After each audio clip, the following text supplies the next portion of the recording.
그리고 오늘 꼭 하셔야 되는 건 그 회원가입 안 되어 계신 분들, 한국 세무사의 자격시험이 있죠.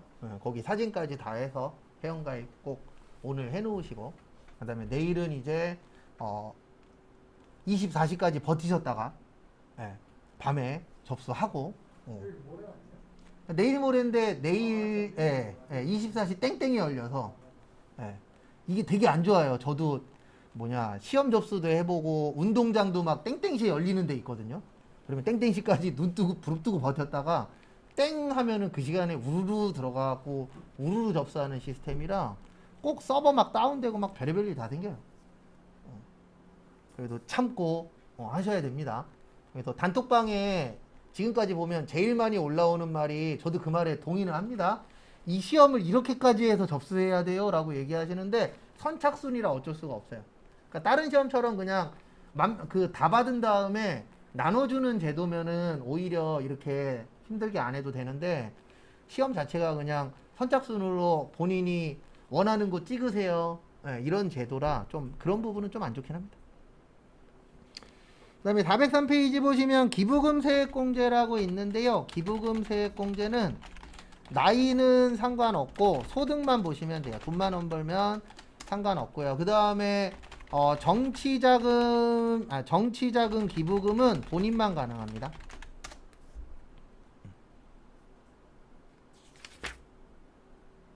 그래서 기부하실 때 우리 다양한 곳에다 기부를 하잖아요. 기부를 하실 때에 정치자금 기부금만 본인만 돼요.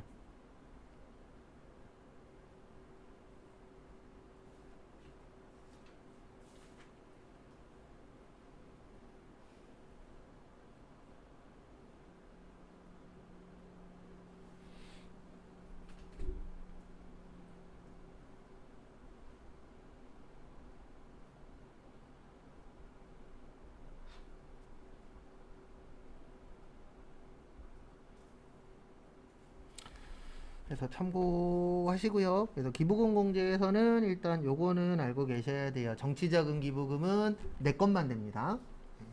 그래서 혹시 나중에 기부하실 생각 있으시면 정치인한테 기부하세요. 근데 얼마까지만 기부하시냐면 10만 원. 왜냐면 10만 원까지는 전액 공제예요. 유일하게 기부금 공제도 있고, 아까 봤었던 뭐 신용카드, 의료비, 교육비 여러 가지 다양하게 봤잖아요. 그 중에서 유일하게 정치자금 기부금만 10만 원까지는 다 혜택을 받아요. 그러니까 내가 10만 원 내면 10만 원만큼의 혜택을 받습니다. 근데 이게 가능한 이유가 뭐냐면은요, 범 누가 만들죠? 정치인이 만들잖아요.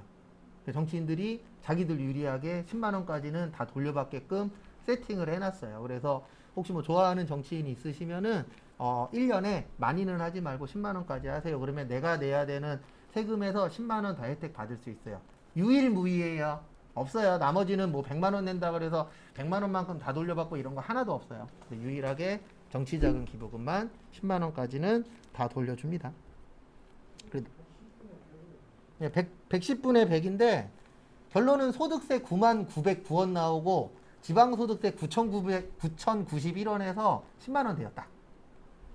10만 원만큼 다 혜택을 받을 수 있도록 세팅이 되어 있어요. 그래서 좋아하는 정치인 있으시면 하세요. 그래서 저도 예전에 한번 해보려고 알아봤는데 전 하다가 말았어요. 왜 말았냐면 가장 마지막에 이게 가장 하기 싫더라고요.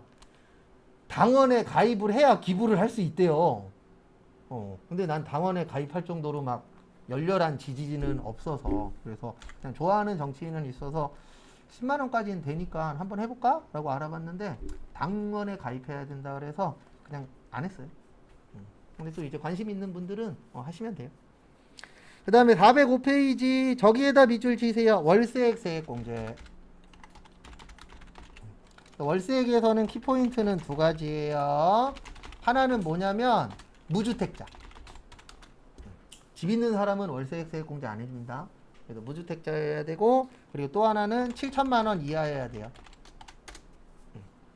그러니까 소득세 관련돼서는 총급액 7천만 원이 기준이에요. 일반적으로. 그래서 1900, 7천만 원이 넘으면 고소득자로 보기 때문에 7천만 원보다 적으시고, 그 다음에 무주택자여야 됩니다. 왜냐면 주택 있는 사람까지는 혜택을 주면 이것도 문제가 생길 수 있잖아요. 그래서 무주택자가 월세로 사는 경우에는 혜택을 주겠다. 다음 페이지. 그 다음에 아까 제가 정치자금 세액공제 잠깐 설명드렸죠. 그래서 정치자금은 본인 것만 되고, 그 다음에 얼마까지는 혜택을 많이 받냐면 10만 원까지. 근데 10만 원보다 더 내셔도 돼요. 10만 원보다 더 내도 상관은 없는데, 뭐 30만 원 냈어. 그러면 10만 원은 모든 혜택을 다 받고, 그 다음에 10만 원 넘는 금액은 그 혜택이 좀 줄어들긴 합니다. 그래서 정치인한테 기부하실 거면은 10만 원 정도까지는 괜찮다. 그래서 우리 연말 되면은 현수막부터요. 정치인한테 뭐 하라고요? 기부하라고.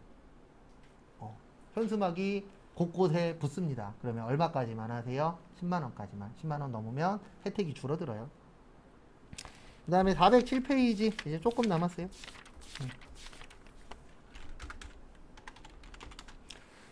그래서 417페이지 보시면 소득세 납세 절차라 그래서 중간예납이라고 있습니다. 요것도 이론에 종종 나와요. 중간예납 관련된 거. 그래서 하나씩 또 보도록 하겠습니다.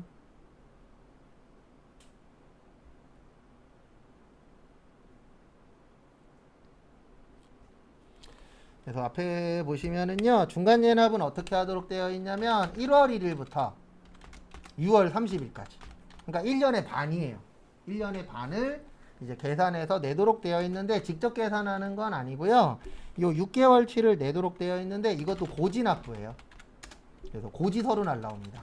그래서 어떻게 날라오냐면 11월 1일부터 15일까지 국세청에서 고지서 발송을 해요. 그러면 11월 30일까지 고지서로 납부를 하시면 되세요. 신고납부제도가 아니에요. 고지납부제도예요. 원래는 원칙은. 그래서 고지서로 날라옵니다. 근데 날라오는데 이거는 부가가치세하고 똑같아요. 50만 원보다 적으면 고지서 발송 안 합니다. 그러니까 납부 안 하셔도 돼요. 납부 면제가 되는 거예요. 왜냐면 50만 원보다 적으면 금액이 적다. 그래서 다음에 그냥 한 번에 내라. 이렇게 보는 겁니다.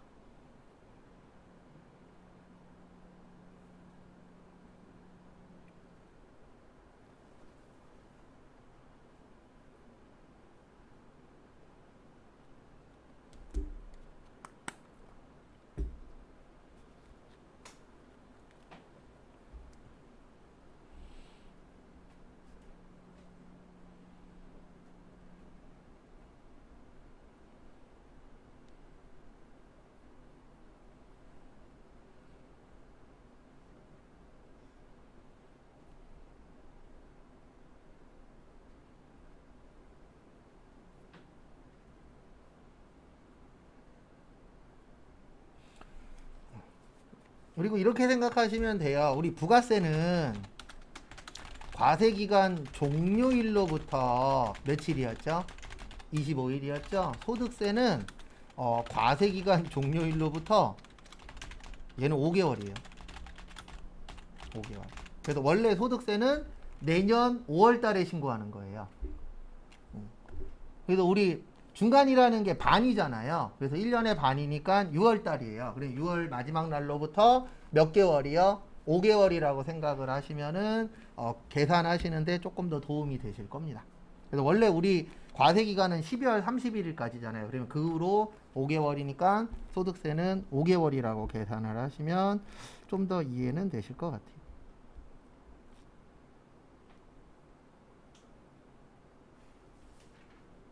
그 부분 참고하시고, 그 다음에 무조건 신고를 할 수 없는 건 아닙니다. 왜 그러냐면 이 고지서가 날라올 때 어떻게 나오냐면 직전 신고 금액의 2분의 1만큼 날라오거든요. 그러니까 우리가 신고했을 때 100만 원이 넘어야 고지서가 날라오는 거예요. 근데 만약에 고지서가 날라왔는데 우리 코로나 때문에 장사 안 되신 분들 많잖아요. 그래서 우리가 장사가 안 된다는 거를 신고를 하면은 내가 신고한 금액만큼만 낼 수도 있는데 법에 어떻게 되어 있냐면 신고 금액의 3분의 1 미만이면 신고 가능하다라고 되어 있어요. 그리고 퍼센트로 하면 30%로 나와요. 그러니까 분수로 나오면 3분의 1이고 퍼센트로 나오면 30%가 기준이라고 보시면 돼요. 그러니까 뭐냐면 이런 경우죠. 어떤 경우냐면 2021년도에 만약에 세금 신고를 얼마 했냐면 300만 원 신고했어요. 얼마 신고했어요? 300만 원. 그러면 원래 2022년 중간 예납은 150만 원이 날라옵니다. 맞죠? 왜냐면 반만큼 날라오니까. 근데 우리 회사가 2022년에 장사가 너무 안 됐어. 그래서 6개월치 신고를 했더니 만약에 50만 원이 나왔어. 그러면 이걸로 가는 거예요. 왜냐면 우리가 갑자기 장사가 안 될 수도 있잖아요. 이러면 우리가 무조건 장사해야죠. 우린 무조건 1년에 1,000만 원씩 남아. 아니, 1,000만 원이 아니고 1년에 무조건 1억씩 남아. 그러면 우리 뭐하러 머리 쓰면서 공부해요. 무조건 장사해야지. 근데 장사의 가장 단점이 뭐예요? 많이 벌 때도 있지만 못 벌 때도 있잖아요. 그래서 장사하시는 분이 은근 저처럼 월급쟁이한테, 제 주변에도 장사하시는 분들 많으니까, 사업하시는 형들이 툭 하면 저한테 그런 얘기해요. 사업하지 말고 그냥 직장에서 살아. 근데 그 얘기하는 이유는 딱 하나예요. 장사 잘 되면 사업하는 게 좋아요. 당연히. 근데 장사가 안 돼. 그러면 뭐 하는 게 좋아요? 그냥 매달 일정하게 돈 들어오는 것도 나쁘지 않아. 이런 생각들을 하거든요. 근데 저도 그 생각합니다. 만약에 내가 일하는 데서 지금 장사가 되게 잘 돼. 그래 무슨 생각하냐면 사업이나 할까? 왜냐면 장사가 잘 된다라는 전제하에 사업하면 내가 그만큼 많은 돈을 가져갈 수 있잖아요. 장사 잘 될 때라는 전제가 깔리긴 합니다. 이 장사라는 게 언제 어떻게 될런지 모르니까. 그래서 이 50만 원이 가능한 이유는 뭐냐면은요. 300만 원에 30%면 얼마죠?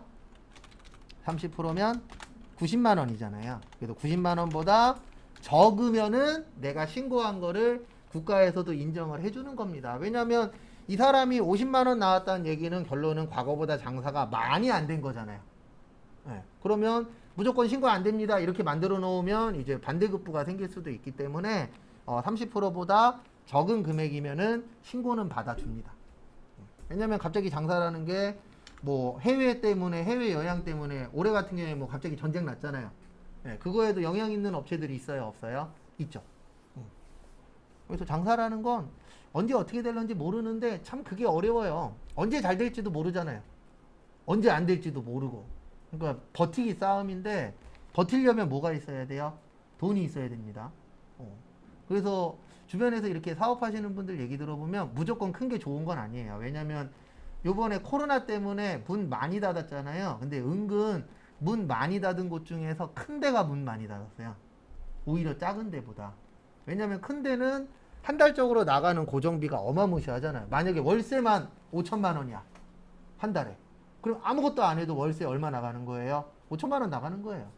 그래서 큰 곳들이 문 많이 닫았죠. 그래서 저번에 뉴스에 나오는데 50년 된 곰탕집이었나 100년 된 곰탕집이었나 문 닫았잖아요. 왜 그러냐면 워낙 고정비가 너무 크니까. 근데 장사 잘 됐을 때는 그거보다 훨씬 더 많이 벌었을 건데 이게 버티기가 쉽지 않아요. 너무 크면.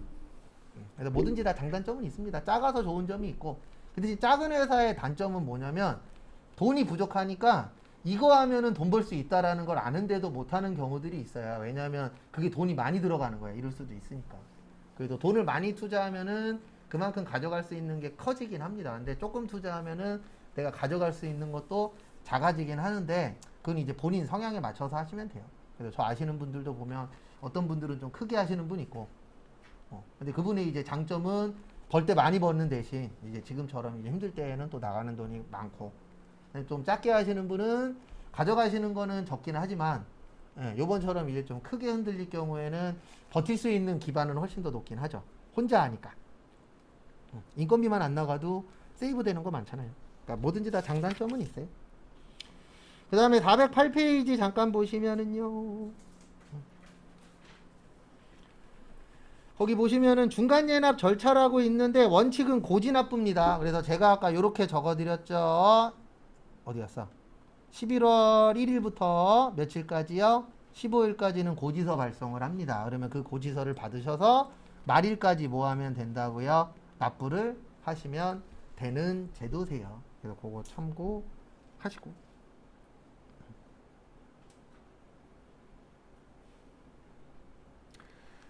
그 다음에 분납 가능합니다. 1,000만 원 이상이면 분납 가능해요. 분납이 뭐예요? 따로 나누어서 내는 거. 근데 기준 금액은 1,000만 원이에요. 그래서 1,000만 원이 넘는 개인 사업자야 그러면은 분납 가능합니다.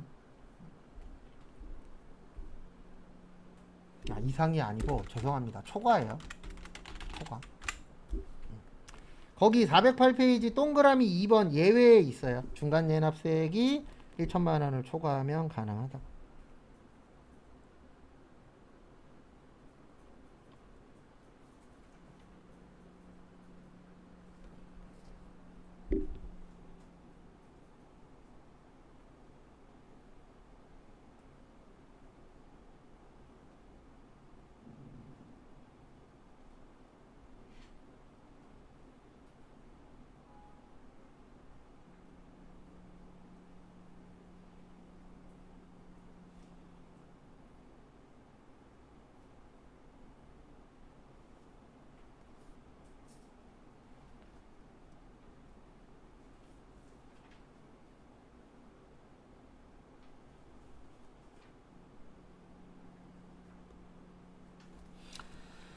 그 다음에 다음 거 보시면 거기 밑에 원천징수 있거든요. 408페이지 밑에 이거 다 못 외워요. 그래서 저희는 원천징수 세율 몇 가지만 외울 거예요. 그래서 원천징수 세율 쪽지시험 가장 마지막이 원천징수 세율이에요. 그래서 이자하고 배당은 14%, 그 다음에 비영업 대금의 이익은 25%, 사업소득의 인적 용역은 3%, 공사료 5%, 그 다음에 기타 소득 금액은 20%, 3억 원 초과 30%. 이렇게만 5개만 외울 거예요. 왜냐면 저희 시험에 이 5개가 제일 많이 나와요. 나머지도 외우면 좋긴 좋은데 머리가 많이 아플 수 있으니까 우리는 요 5가지만 볼 겁니다.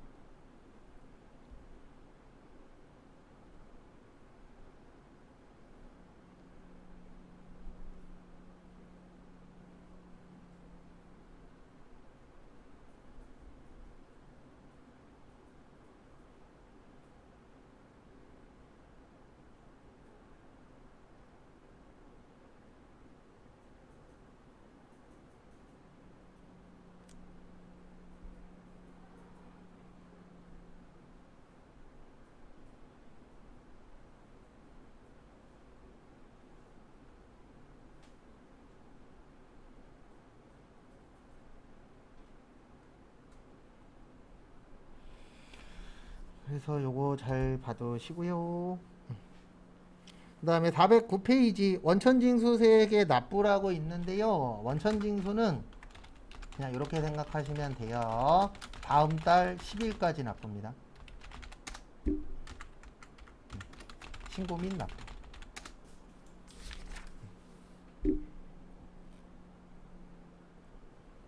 그래서 다음 달 10날까지 납부를 하시면 되세요. 이번 달 거 다음 달이에요.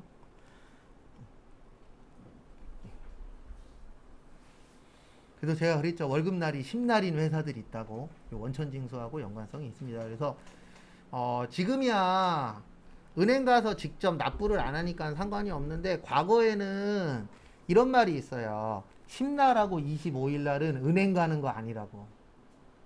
왜냐면 4대 보험 납부도 매달 10일이거든요.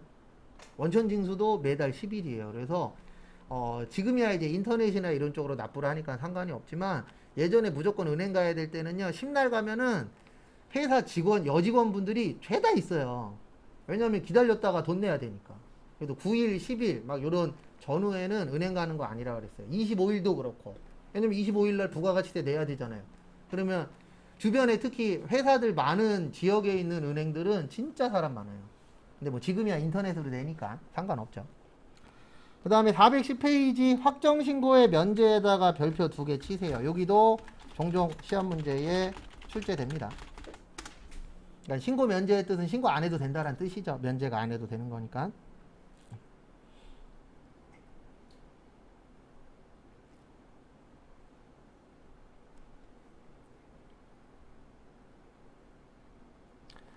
그래서 보시면 거기 근로소득만 있는 자라고 있거든요. 그 옆에다 이렇게 써주세요. 연말정산.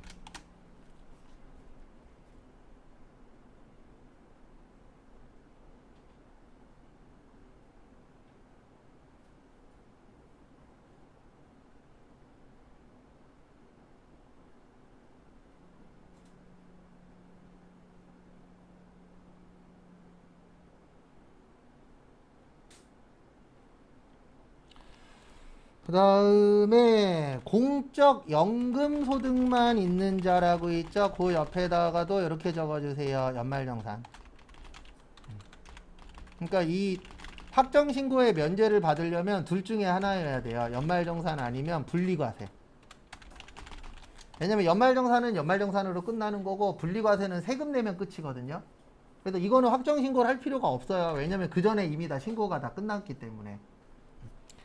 그 다음에 거기 연말정산되는 사업소득은 써있죠? 연말정산이라고. 그거 참고하시고.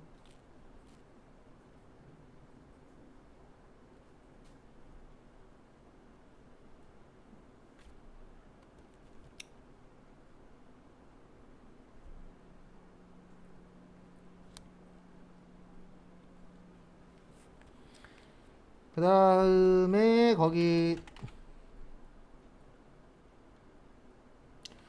보시면은 퇴직소득만 있는 자 옆에다 이렇게 써주세요. 분리과세. 그래서 분리과세가 뭐냐면은요, 퇴직금 받을 때 세금 띄고 받거든요. 그래서 세금 띄고 받으면 끝이 분리과세예요. 그래서 더 이상 낼 세금이 있다 없다 없다. 그거를 분리과세라고 표현합니다. 그래서 분리과세예요. 결론은. 그 다음에 거기 밑에는 이렇게 보시면 돼요. 근로소득 및 퇴직소득만 있는 자는 이렇게 되는 거예요. 어떻게 되냐면 근로소득은 뭐라고요? 연말정산. 근로소득은 연말정산. 그 다음에 퇴직소득만 있는 자. 퇴직소득은 뭐라고요? 분리과세. 그래서 이렇게 두 가지가 있는 것들은 따로 신고할 필요가 없어요. 왜냐면 더 이상 낼 세금이 없기 때문에. 이렇게 이제 구별된다라는 거 참고하시고.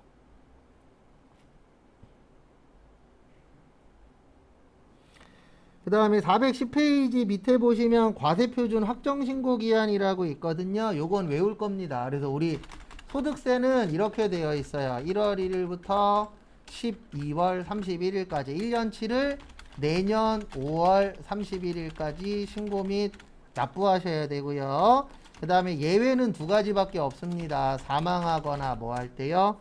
출국할 텐데 거기 411페이지 보시면 거주자가 사망하면 상속인은 상속 개시일로부터, 상속 개시일이 대부분 돌아가신 거예요. 그래서 돌아가신 날로부터 몇 개월이 되는 날까지요? 6개월. 그래서 상속 확정도 돌아가신 날로부터 6개월 이내에 확정을 하셔야 돼요. 상속 받을 거냐 말 거냐도 확정을 해야 됩니다. 그래서 상속을 받으면 그분 관련된 세금도 다 내셔야 돼요. 그래서 6개월이에요. 왜냐면 법적으로 6개월 안에 해결하도록 되어 있어요. 그래서 부모님이 돌아가셨어. 그러면 내가 그거를 돌아가신 날로부터 해서 6개월 안에는 상속받는 거 마무리를 지으셔야 됩니다. 그리고 상속받을 때 뭐 주의사항은 아니지만 하도 TV에 많이 나왔는데 뭐냐면 내가 만약에 상속 포기할 수 있잖아요. 상속 포기할 때는 자녀분들 것도 같이 다 포기하셔야 돼요.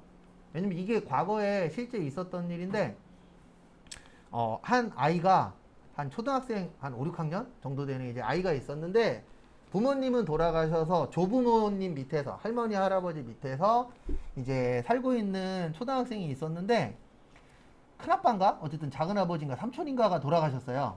근데 빚이 3억인가 5억 있었거든요. 근데 다 상속 포기를 했는데 요 아이 관련돼서는 상속 포기를 안 한 거예요. 그래서 이게 내려오다가 얘까지 내려온 거예요. 그래서 아직 학교 다니는 초등학생인데 빚이 5억이 생긴 거죠. 그래갖고 할아버지 할머니가 어떻게 해야 될지 모르니까 SBS에다 제보를 했어요. 그리고 SBS에서 취재 나오고 이렇게 해서 얘까지 넘어왔다. 근데 다행이었었던 게 뭐였냐면은 아직 법적으로 6개월이 안 지난 거예요. 얘가 상속을 받았다라는 걸 아는 날로부터 인지한 날로부터 6개월이거든요. 근데 얘한테 내려왔다라는 걸 안지 아직 6개월이 안 돼서 변호사들이 붙어갖고 해결을 해줬어요. 그래서 포기를 하실 때에 자녀분들 것까지 다 포기해 버리셔야 돼요. 왜냐면 잘못하면은 이게 다 안 받는다 그러면 밑으로 내려와 버리거든요. 그래서 잘못하면은 안 받아야 될 사람이 받을 수도 있기 때문에 포기할 때에는 다 포기해 버리시고 어차피 받는 건 신경 쓸 거 없어요. 어차피 받는 사람이 세금 내면 되니까. 근데 이제 포기할 경우에는 자녀분들 것까지 다 포기를 하셔야 됩니다. 그래서 상속은 6개월이고요. 그 다음에 저기 거주자가 출국할 때, 그러니까 사망했을 경우에는 6개월 이내고, 출국할 때는 주의하셔야 되는 게 출국일 전일까지 하셔야 돼요.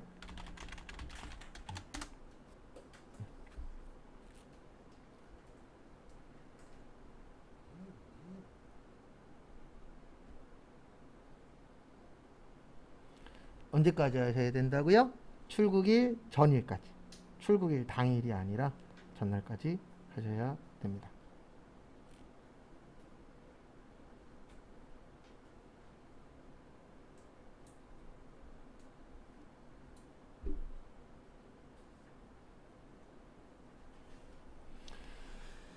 근데 왜 출국일 전일까지 신고 및 납부를 하셔야 되냐면 출국이 이민 가는 거라 그랬잖아요. 우리 이민도 필요 없고 여행 간다라고 생각해 보세요. 여행 당일날 만약에 새벽 비행기 타고 나가야 돼.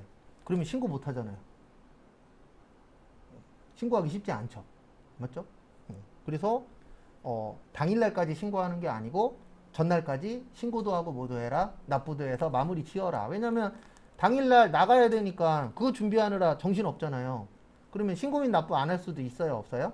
있죠. 그래서 이민 가실 분들은 그 전날까지 다 마무리를 하라고 되어 있습니다. 그래서 요것만 특이하게 전날까지예요. 그 다음에 거기 밑에 보시면 분납됩니다. 근데 이거 예전에 한번 연락 온 적이 있었는데 간접세는 분납 안 돼요. 우리가 배우는 간접세가 무슨 세예요? 부가가치세. 분납은 직접세만 돼요. 그래서 우리가 배우는 소득세나 법인세처럼 이런 것들은 분납이 됩니다. 근데 왜 그러냐면 간접세는 남의 돈으로 세금 내는 거라 그랬잖아요. 그래서 내가 그 돈이 없으면 잘못된 거예요. 왜냐면 너 물건 팔았을 때 돈 받았을 거 아니야. 그럼 그 돈 받은 것 중에서 원래 세금 낼 것만큼 뭐 해야 돼요? 남겨놓고 원래는 세금을 써야 돼요. 그래서 사업하시는 분 중에 이런 분도 있어요. 돈이 들어오면 일정 금액만큼 따로 빼놔요. 세금 낼 거 전용으로. 그래서 그렇게 사업하시는 분들도 존재합니다. 근데 이런 분들도 있잖아요. 내 호주머니에 들어오면 다 쓰시는 분. 이제 그런 분들이 이제 문제가 될 수는 있는데 어쨌든 법에서는 분납은 간접세는 안 되도록 되어 있어요. 왜냐하면 내 돈으로 내는 게 아닌지라. 근데 소득세는 내 돈으로 내는 거기 때문에 분납을 인정을 해주는데 어떻게 하도록 되어 있냐면 1,000만 원은 넘어야 됩니다. 그래서 2,000만 원보다 작으면은요 1,000만 원 먼저 내고 나머지 금액은 나중에 내는 형식이에요. 근데 2,000만 원보다 크면은 반반씩 내면 됩니다. 그래서 만약에 내가 세금 내야 될 게 3,000이야. 그러면 1,500 내면 돼요. 근데 만약에 내야 되는 금액이 1,500이야. 그러면 1,000만 원 먼저 내고 500만 원은 나중에. 이렇게 이제 분납을 할 수 있도록 되어 있으세요. 그 다음에 거기 411페이지 밑에 보시면 사업장 현황 신고라는 걸 하셔야 됩니다. 사업하시는 분들은. 그래서 사업자는 해당 사업자 의 현황을 해당 과세기간에 다음 연도 몇 월 며칠까지요? 2월 10일까지 신고를 하셔야 돼요. 그 다음에 다음 페이지 지급명세서. 지급명세서라는 걸 제출을 해야 되는데 요건 이제 연말정산하고 관련이 있는 거예요. 그래서 지급명세서를 그 지급일이 속하는 과세기간의 다음 연도 2월 말일까지 그때까지 이제 신청을 하라고 되어 있는데 저희 시험에선 요 파트는 잘 안 나옵니다. 그리고 이제 실기를 해야 되는데 한 번 더 설명드릴게요. 앞에 잠시만 봐주세요. 실기는 이제 내일부터 할 거예요. 내일부터는 이제 실기할 건데 일반 전표, 메인 매출 전표 안 할 거예요. 그건 이제 기출문제 풀 때 할 거고 주로 하는 거는 이제 실기 쪽에서는 요게 주가 될 겁니다. 부가가치세. 두 문제 나온다 그랬죠? 두 문제 나오는데 몇 점이라고요? 10점. 그 다음에 소득세. 두 문제 나오는데 몇 점이요? 15점. 일단 여기가 주가 될 거예요. 그렇다고 해서 아예 안 한다는 아닙니다. 일단 요거 먼저 하고 그 다음에 일반 전표, 메인 매출 전표 이론 연습도 할 거예요. 하긴 하는데 전산세무의 주는 요게 될 겁니다. 왜냐면 나머지들은 분계거든요. 다. 분계인데 분계 같은 경우에는 혼자서 연습 어느 정도는 가능하잖아요. 완전 불가능하진 않잖아요. 그래서 안 한다는 얘기는 아니에요. 안 한다는 얘기는 아니고 하긴 하는데 주는 요쪽이에요. 왜냐면 이거는 여러분들 혼자 지금 아예 못 하잖아요. 아예 못 건드리기 때문에 여기가 이제 주는 될 겁니다. 그래서 요거 위주로 볼 거고, 그 다음에 잃어버리기 전에, 예. 이거는 다른 거보단 키보드 덜 칩니다. 예. 이거는 확실히 덜 쳐요. 치긴 치는데, 그렇죠. 덜 치는 거예요. 예. 그래서 오히려 타자가 느리신 분은 전산세무 2급이 좀 더 유리할 수도 있어요. 왜냐면 시간은 90분이고, 어쨌든 치긴 치는데, 전산회계보다는 시간은 조금 더 넓고, 치는 양은 뭐, 많이 늘어나는 건 아니기 때문에 오히려 이쪽이 가능성이 좀 더 높을 수도 있어요. 그래서 일단은 내일 쪽지 시험 볼 거 먼저 정리할게요. 정리할 건데 일단 시간상 기존에 외웠었던 거는 뒤쪽에 외울게요. 뒤쪽에 외우고 잠시만요. 그 외우라고 나눠드린 것 중에서 저희가 그때 어디까지 봤냐면 여기까지 봤을 거예요. 예전 고진압부까지.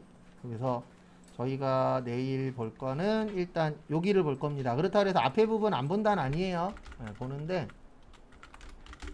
일단 내일 볼 부분은 설명은 드릴게요. 여기에요. 여기부터 수출은 무슨 일 기준이요? 선적일 기준. 그래서 여기에서 요 기준이 뭐 때문에 중요하냐면 저거 환율 때문에 그래요.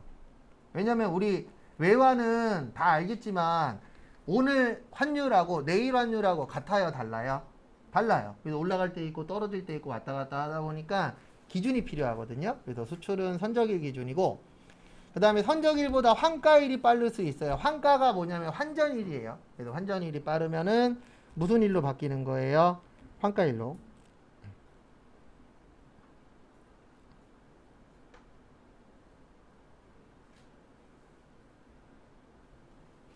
그 다음에 우리나라 환율에 그 기준 환율이라고 재정 환율이라고 있어요. 그러니까 회계할 때는 좀 다른 환율을 씁니다. 우리가 해외여행 갈 때 돈 바꾸는 환율하고 기준 환율하고 재정 환율하고 달라요. 그래서 환율이 좀 다르다라는 거. 그래서 우리 그 외화 계산할 때는 요 환율로 보도록 되어 있어요. 요 환율은 저기 한국은행이나 외환은행 들어가시면 따로 있어요. 그래서 그 환율표 가지고 계산을 합니다. 그 다음에 의제 매입세. 네, 의제 매입세액은 진짜라 그랬어요? 가짜라 그랬어요? 가짜입니다. 그래도 요 의제 매입세액의 기본 틀은 살 때는 세금을 내면 안 돼요. 그 다음에 꼭 원재료로만 쓰는 것만 됩니다. 다른 건 안 돼요. 원재료로만 쓰는 것만. 근데 이거를 만들어서 팔면은 뭐가 되는 거예요? 과세가 되는 업체들. 그런 업체들만 이제 의제 매입세액에 해당이 되고요. 그 다음에 원칙은 102분의 2만큼 내는 거고요. 그 다음에 중소제조기업하고 개인은 104분의 4. 그리고 특히 요 의제 매입세액 혜택을 많이 받는 곳들이 음식점이에요. 요식업. 그래서 요식업의 법인은 106분의 6. 그 다음에 개인은 108분의 8. 그 다음에 소득이 적으신 분들, 매출액이 2억 원이 안 되시는 분들은 몇 분의 몇이요? 109분의 9. 이렇게 해서 적게 파시는 분들한테, 그리고 이 의제 매입세액이 많으신 분들한테 혜택이 돌아가도록 되어 있고요. 그 다음에 농어민은 제조업만 돼요. 다른 업은 안 돼요. 그래서 농어민은 제조업만 되고, 그 다음에 사업자하고 거래할 때는 계산서나 무슨 카드요? 신용카드. 왜 그러냐면 사업자하고 거래할 땐 계산서 받을 수 있고 대부분 사업자들은 카드 결제 되잖아요. 그래서 영수증은 안 됩니다. 영수증은 안 되고, 그다음에 농어민은 제조업만 되고, 요런 거 가지고 이제 추후에 실기할 때 써먹어야 돼요. 이론 문제도 나오긴 하지만 주로 실기에 나오니까 그거는 참고하시고요.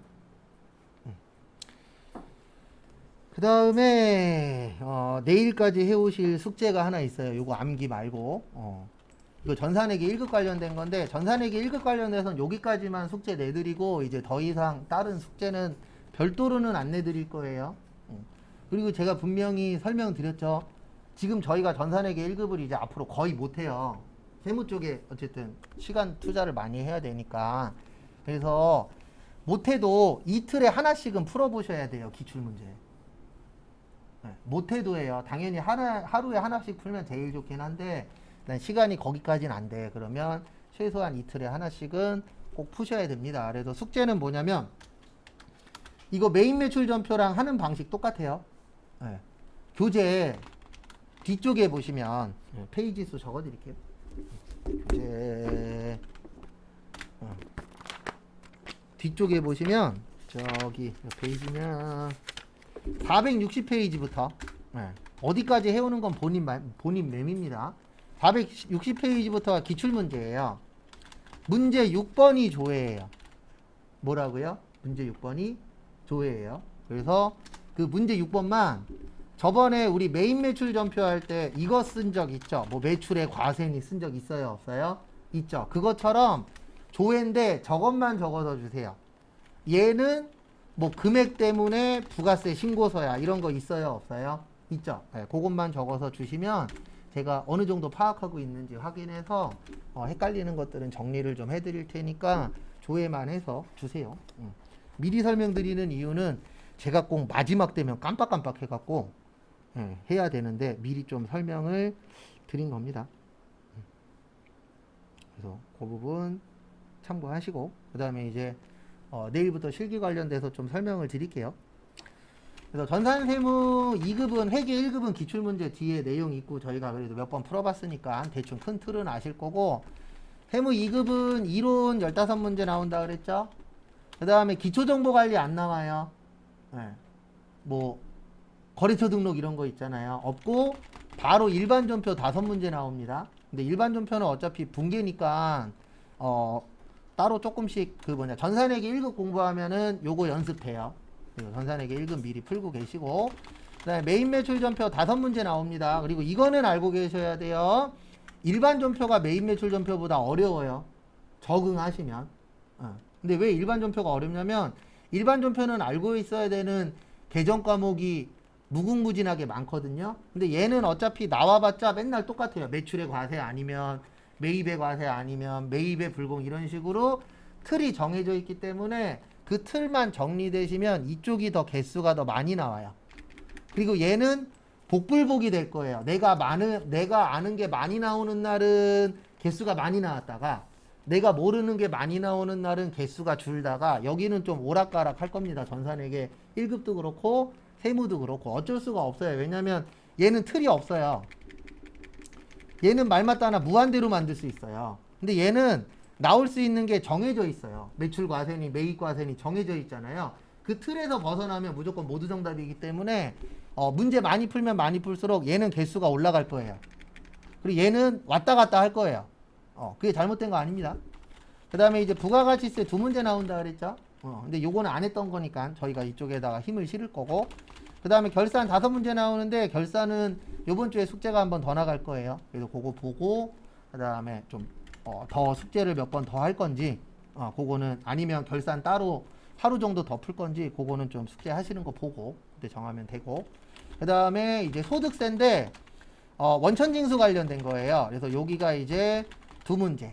근데 어쨌든 뭐 많이 했든 적게 했든 일반 전표하고 메인 매출 전표하고 결산은 그래도 한 번이라도 해봤잖아요. 전산회계 때. 그래서 겹치기 때문에 기출문제 풀 때 그때 위주로 볼 거고 요거는 완전 처음이잖아요. 부가가치세하고 뭐요? 소득세. 처음이기도 하고 점수가 25점이에요. 그러면 100점 만점에 25점이면 4분의 1이잖아요.